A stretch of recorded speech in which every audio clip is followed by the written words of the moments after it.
ang Resilient Spear. So, Skara, this time, Skara, ito ang problema. Diba kanina binabanatan ka ng pero turn mo to, action mo to. Sa labas po ng Resilient Spear, nagdagdagan na po ang kalaban mo sa next turn. Isa plus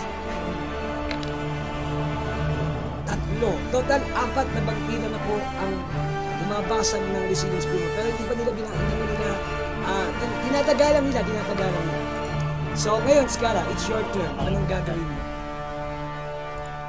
Sabi ko, roleplay, para may extra flavor. So, sabi ko, anong gagawin mo? Yung chant niya kasi, like, ano? Wait lang, kalma nyo. Atay. DM that. Bonus action mo na rush, para make sure. Okay. Tapos? Send ka to Post me rush para makita rin nila. Ganyan. Lagi mo ito-post. Kung yung gagamitin mong skill. So ngayon, nasa loob ka ng Resilient Spear. Ayan. Ayan, nag-rush ka. So nag-increase yung, yung bonus action to. Okay? So, ayan. May advantage ka sa dexterity. Ayan. And melee attacks. At saka disadvantage yung atake sa'yo. Okay. So, yun lang? Yeah. That's it? Hindi. Action. Ang action ko, DM that. Paala na. Ayaw kong gawin tayo. DM that. Spell Mastery. Tidal Wave. Tidal Wave. Sigurado ka, ha? Okay, wait. Sigurado ka. Sigurado ka nga. Ano? Along. Side the port. Wait. Silent, please. Gusto ko makita si Skara gumawa nito. Anong gagawin mo? Since asan ba sila DM that? Paikot ba? Tingnan mga. Okay, sige. Actually, hindi ko na natin ipapakita. Like, kaliwa pa sila kanan. Marami pong mga vampirang nakaikot sa'yo. Totally, 4. Balak nilang basagin yung Resilient Spear. So, what will you do, Skara? DM that. Okay. Tidal Wave. 3. Pakipost mo na sa akin. Lahat ng... Weapon Mastery mo ang Tidal Wave, hindi yata. Spell Mastery ko na. I-spell mastery mo na yung Tidal Wave. Yeah. Kukunin mo yan, 3 points yan. Spell mastery yung Tidal Wave na. Sige, team that. Kaya, 3. Okay, pakipost mo sa akin Tidal Wave mo. I want to see first. Parang gusto kong mapakanta ng huwag kang aalon. Ano? Wait lang, silent please. Silent. Hanggat wala akong narinig na hingi ng advice si Skara sa inyo, huwag kayo magsasalita. Hayaan niyo si Skara. So, Skara, ano mo sa akin yung Tidal Wave na gusto ko natin.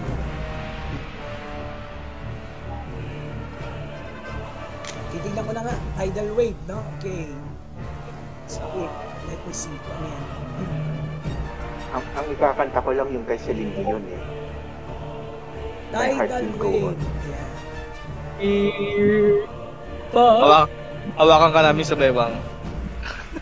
Sabay pa to. Iceberg! Iceberg! Come back! Come back! Okay. Squirtle, you hide up. Hydro pop.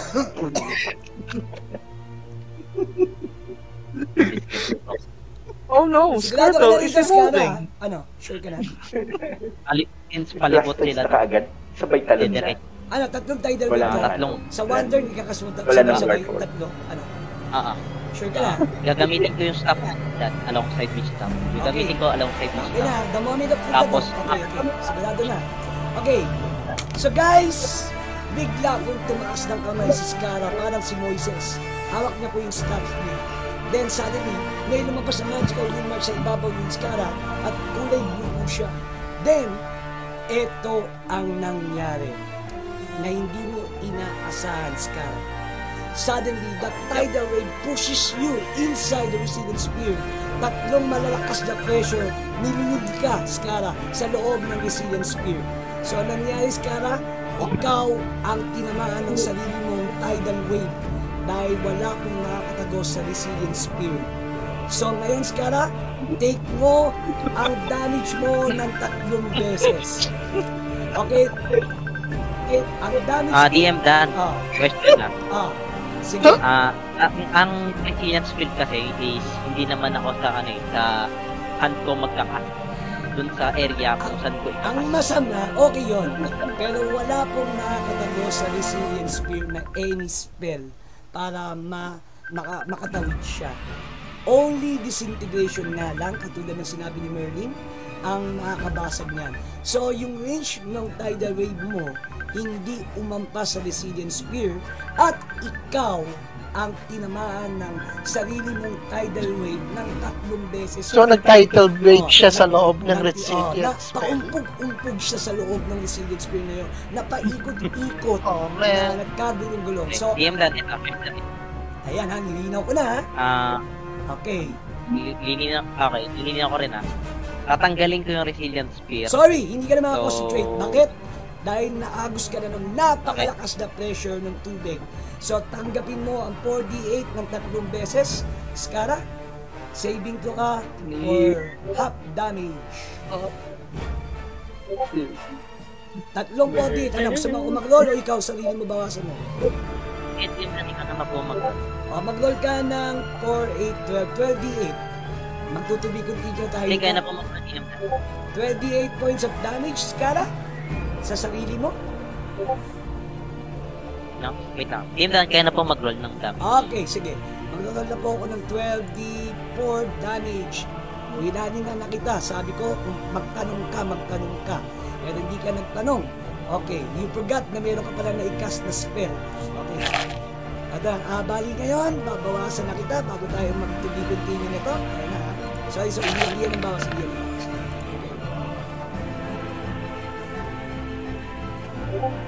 Hindi yan ang bawas. Ito, 14 points plus another 8. Isa pa.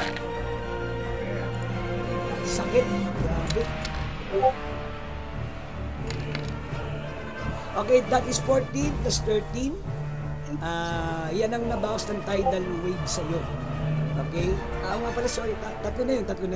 Ngayon, yun yung bawas yung ampas sa'yo ng tidal wave. Ngayon, mag-roll ka sa akin ng 14 and above, Lucifer. Pag nag-fail ka sa saving to ng 14 and above, tumama ulo mo sa mga Resilient Spear. Ibig sabihin, natapol damage ka. That's another damage. Na tinutulak ka ng tubig na parang, alam mo, inuuda kita sa lata. Ganon.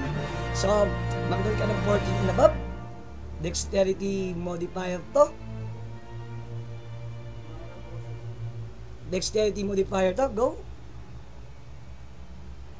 Wait lang, DM Dan.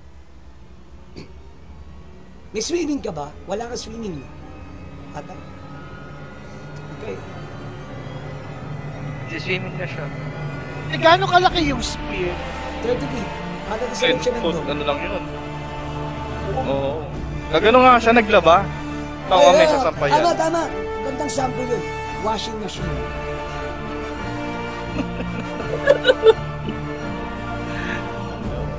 Skara?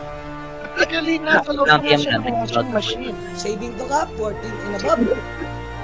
Ang lakas ng pressure niyan, tidal wave yan eh. Diba, marami kang epekto. Oo, tidal wave pa yan. Marami Tapos kang nakakompress, tas tatlo, tapos nakakompress lang sa ginundong. Ang lakas niyan. Pagka nag-fail ka dito, Skara, tapos damage ka sa akin ng 3 beses.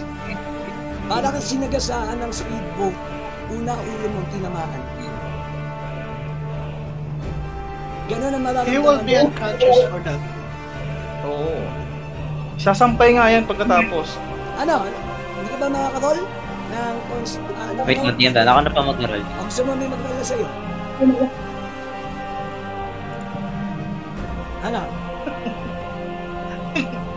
Ganyan na ganyan, saga. Okay na, DM Dan. Putik. Dead na ako. Alright. Natapol damage ka. Ang tapol damage is 10 to 40 points of damage. So, unang hawi pa lang. Natural one pa yan. Skara, naku po. Walang mali ka. So, lakas pa na. Swerte pa nyo. 10 points lang. Okay, so anong nangyari? Ganito ang problema ngayon, Skara. Nalulunod ka. wala kang malay, paikot-ikot ka doon sa Resilient Spear na washing machine. Ayan ha. So guys, No, wait, he's the caster of the Resilient Spear, tama? may duration yun. Oh, pero hindi naman siya concentration yung spear. Ay, fuck! Yun nga Oo. problema. Tapos binagantay pang vampira sa labas ng Resilient Spear. Okay, you are now dying, Skara. Disintegrate pa, Okay. pwede mag... Nakasurvive. May hawak na pang-break condition rin tatlong pampira. Ganito guys. Bali ngayon si Skara nabawasan natin, pero dying siya. So, I think he will last only for... Ito, ay bibilangin ko yung turn. Okay guys, sa one turn, pag hindi nyo nailigtas si Skara dito, sa next game, malulunod po siya. Concentration to 1 minute ang Resilient Wait, Spear. Ken. Oh. Ay, oo nga, no? Resilient Spear is concentration up to 1 Okay, minute. he will survive, pero ang problema... Mawawala yan, babasag mawawala yan. Ang Okay, tidal wave ay kakala. Hindi, mawawala yung tidal wave. Ah. Tubig lang ang lalabas. Mangyayari guys, tama. Good, Sherwin. Napakagaling mo. So, kung ganun mangyayari, when the spear disappears, water will flow, vampira naman ang sunod. So, Bagsak siya, kailangan tulog siya. iligtas sa next game natin, guys. In 1 turn.